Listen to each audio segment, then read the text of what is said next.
పాకిస్తాన్‌కు భారత్ నుండి మరోసారి షాక్ ఎదురైంది.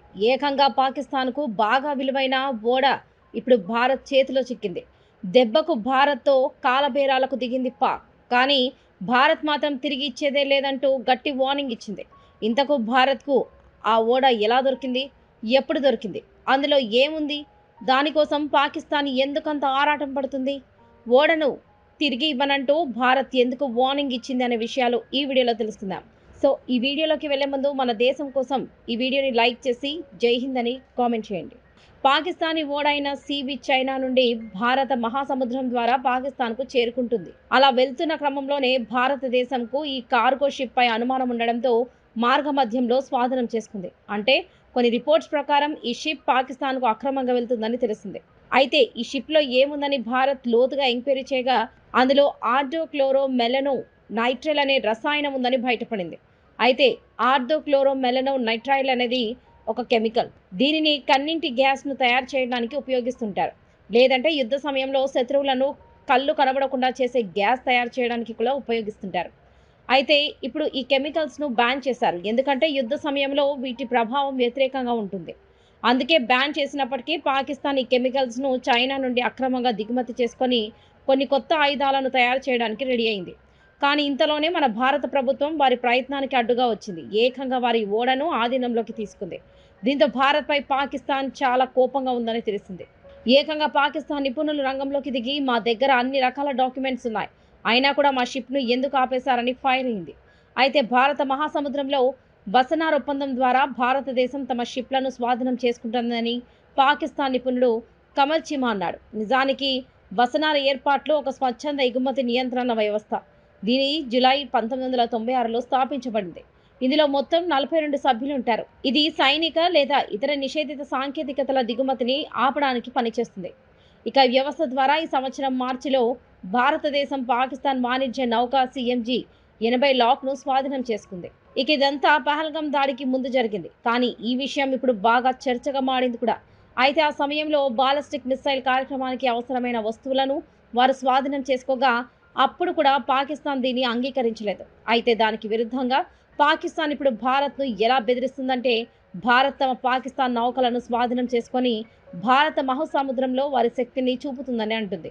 ఇక ఇప్పుడు భారత్ తన నౌకలను విడిచిపెట్టాలని, లేకపోతే తాము కూడా భారతదేశ నౌకలను స్వాధీనం చేసుకుంటామని డిమాండ్ చేస్తుంది.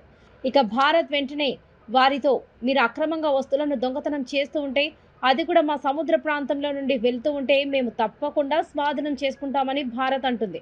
ఎందుకంటే సముద్ర మార్గానికి కొన్ని నియమాలు, చట్టాలున్నాయి. పాకిస్తాన్ కూడా వాటిని పాటించాల్సి ఉంటుంది.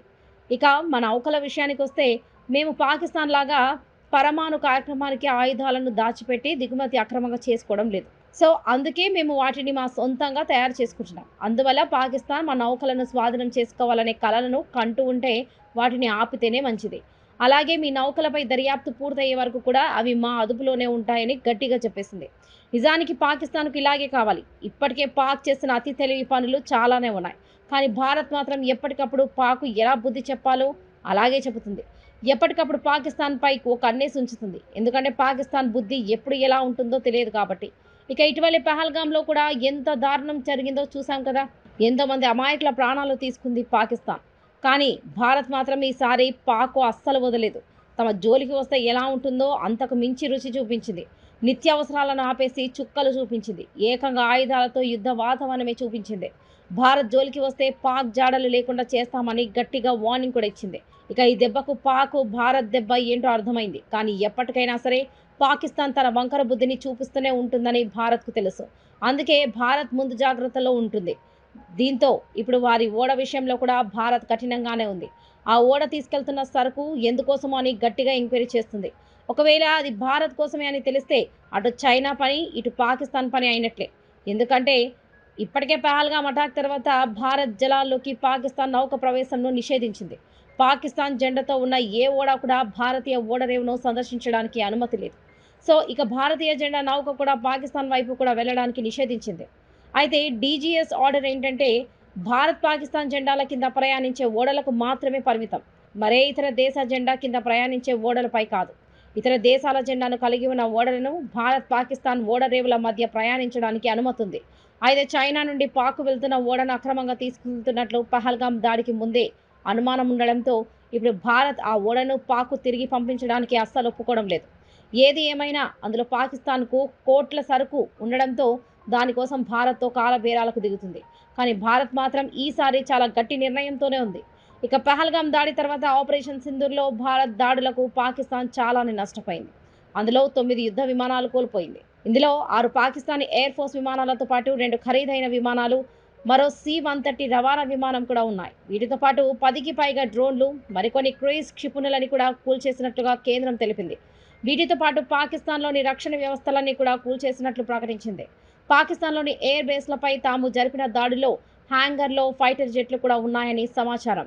కానీ పాకిస్తానీలు అక్కడి నుండి శిథిలాలను కూడా బయటకు తీయడం లేదు కాబట్టి తాము నేలపై యుద్ధ విమాన నష్టాలను లెక్కించడం లేదని రక్షణ వర్గాలైతే తెలిపాయి.